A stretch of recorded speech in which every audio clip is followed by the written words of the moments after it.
Hello everyone, this is Orpita and welcome back to my YouTube channel.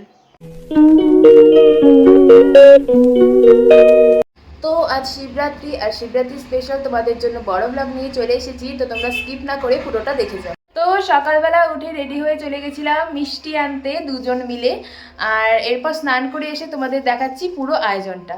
তো চলে এসেছি স্নান করে, আর স্নান করে চুলটাকেও স্ট্রেট করে নিয়েছি। এবার একটা শাড়ি পরে রেডি হব, তোমাদেরকে শাড়িটা দেখাচ্ছি।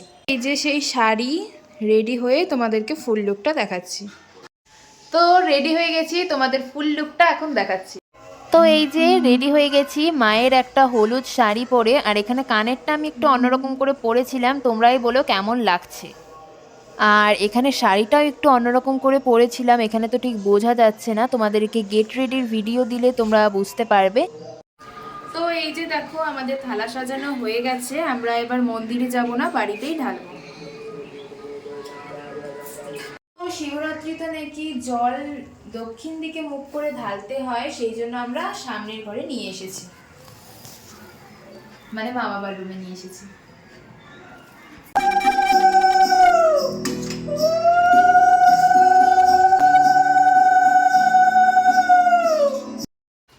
তো এই যে দেখতে পাচ্ছ সবার জল ঢালা হয়ে যাওয়ার পর মা এখানে ফল, সাবু, মিহিদানা, মিষ্টি মানে সব কিছু নিবেদন করে দিচ্ছে। এরপর মা প্রণাম করে নিল। এরপর দিদি এখানে আকন্দ ফুলের মালাটা এনেছিল, তো ওটাও লাস্টে পরিয়ে দিচ্ছিল। তো মালাটা নিয়ে বসে আছে, কোথায় পরাবে বুঝতে পারছিল না। তারপর এই যে দেখো ফুলগুলো সব সরালো, অবশেষে মালাটা পরিয়ে দিল। আর আমরা যেহেতু বাড়িতেই জল ঢেলেছিলাম, সেজন্য দেখো 3জন মিলে জল ঢেলেছি, আর শিব ঠাকুরের এখন মুখই দেখা যাচ্ছে না। তো এই যে মালাটা সুন্দর করে পরিয়ে দেওয়ার পর দিদি এখানে প্রদীপ দিয়ে আরতি করে নিচ্ছিল। এরপর আমিও আসবো এখানে, এই যে আমিও চলে এলাম। তো এখানে আমিও আরতিটা করে নিচ্ছিলাম। তো যখন এখানে সমস্ত আরতি ফারতি করা হচ্ছিল, তখন পিছনে গান বাজছিল, সেই জন্য আমি সব ভয়েস ওভার দিতে হচ্ছে আমাকে, না হলে কপিরাইট দিয়ে দিবে, সেই জন্য। প্রসাদ নিয়ে চলে এসেছি ছাদে, কারণ আমরা ভিডিও বানাচ্ছিলাম, সেই জন্য মা প্রসাদটা নিয়ে ছাদে চলে এসেছে। তো চলো এখন ফল খেয়ে উপাস ভাঙা যাক। এখানে খাচ্ছি আমরা সাবু কলা। তো আজকে আমাদের সারাদিন ফাস্টিং, তো কালকে সকালবেলা পারনা করা হবে, তো সেখানে সব কিছু মানে ভাত ডাল মানে অনেক কিছু করে দেবো, সেগুলো তো ये मुंह से सुपारी निकाल के बात कर रहे बाबा। তোমাদেরকে দেখাবো। তো তো দেখতে থাকো, আর আমরা এখন সাবু কলা খেতে থাকি। এখানে রাতের বেলা খাওয়া হচ্ছে ফল, অর্ধেকটা খাওয়া হয়ে গেছে, তারপরে দেখাচ্ছি। আর এখানে আমি খাচ্ছি এখন সব মিষ্টি, সমস্ত ফল টল খেয়ে নিয়েছি, তারপর মনে পড়েছে ভিডিও করিনি।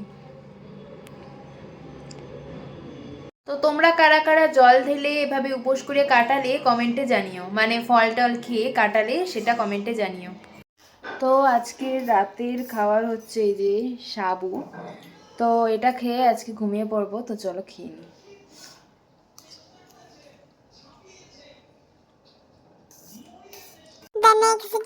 হ্যালো, তো সকাল সকাল উঠে গেছি, আর সকাল সকাল উঠেই স্নান করে এসেছি, সেই জন্য চুলের এই অবস্থা, একটু অ্যাভয়েড করো। তো আজকে যদি একটু জল ঢালতে চাই তাহলে 8টার আগে নাকি ঢালতে হবে, সেই জন্য আজকে তাড়াতাড়ি উঠে গেছি।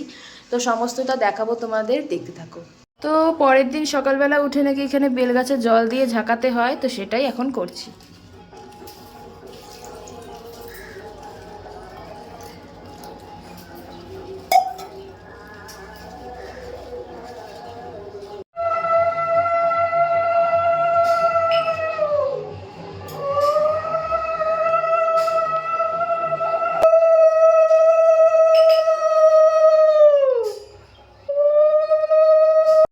তো পরদিন সকালবেলা চিড়ে কলা এইসব দিয়ে পুজো দিতে হয়, তো এখানে দিদি ফলগুলো কেটে নিচ্ছিল, আর এখানে মা এই দেখো সব কিছু চিড়ে কলা সব কিছু বেড়ে নিচ্ছিল।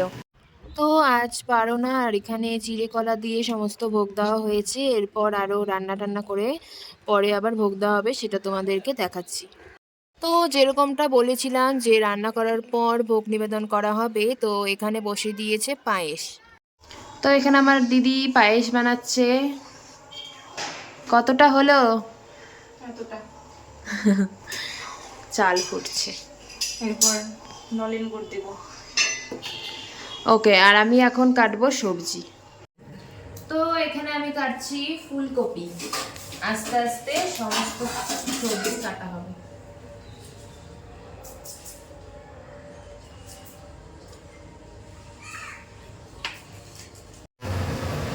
এখানে হচ্ছে চাটনি, এখানে আমার বুনু কাটছে পনির,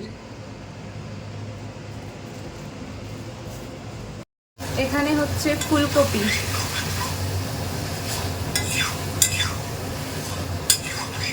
এখানে হচ্ছে পনির, আর পাশে হচ্ছে গোবিন্দভোগ চালের ভাত।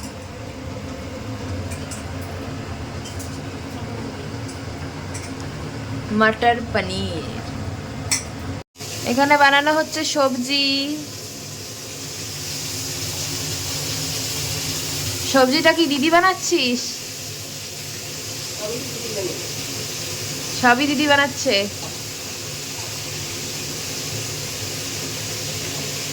তো এখানে লুচি বানানোর জন্য ময়দা ছানা হচ্ছে, আর এখানেও বসে বসে গোল করছে। গোল গোল লুচি।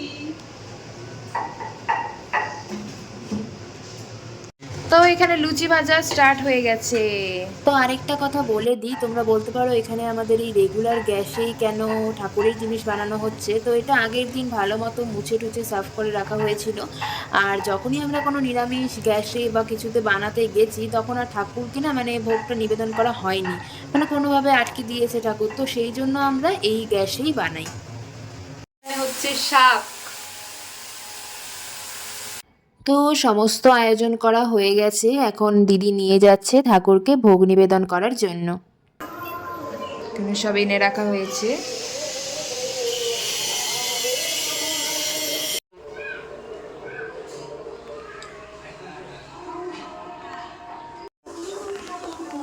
তো এই যে মা এখানে ভোগগুলোকে একে একে সাজিয়ে দিচ্ছে ঠাকুরের সামনে।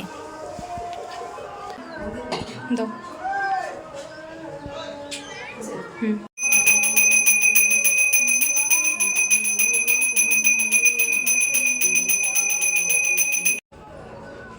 এই দেখো ঠাকুর ঘর পুরো ভরে গেছে, আর এদিকে দেখো না শিব ঠাকুর তো মুখই দেখা যাচ্ছে না, আমরা এত ফুল বেলপাতা দিয়েছি। তো তোমরা কারা কারা এভাবে শিবরাত্রি পালন করলে কমেন্টে জানিও। প্রসাদ বাড়া হচ্ছে এখানে।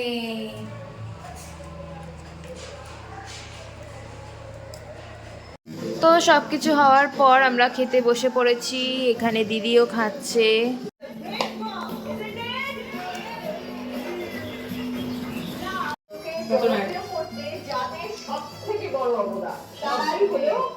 তো খাওয়া দাওয়া করে চলে এসেছি, আর খাওয়া দাওয়ার মেনু কি ছিল সেটা আমি তোমাদের সাথে শীঘ্রই শেয়ার করতে চলেছি, আর সেটা আসছে শর্টসে। তো প্রত্যেক বছর শিবরাত্রিতে আমি জল ঢালার আগে উপোস থেকে তারপর জল ঢালার পরে ভাত টাত খেয়ে নিতাম, মানে নিরামিষ খাওয়া দাওয়ার খেয়ে নিতাম। তো এই বছর মনে হলো যে না, এবার একটু মানে ফল টল খেয়ে সাবু টাবু খেয়ে উপোস করে কাটাবো, আর পরের দিন পারনা করব। তো এটা আমাদের বাড়িতে প্রথমবার হলো পারনার করে এত কিছু দেওয়া। তো তোমাদের কেমন লাগলো জানিও, আমার তো ভীষণ ভালো লেগেছে কারণ আমি এটা প্রথমবার করলাম। তো ভিডিওটাকে এখানেই এন্ড করছি। তোমাদের ভিডিওটা ভালো লেগে থাকলে অবশ্যই লাইক কমেন্ট অ্যান্ড সাবস্ক্রাইব করে দেবে, এবং কমেন্টে জানাবে কেমন লাগলো আমাদের এই পুজোটা।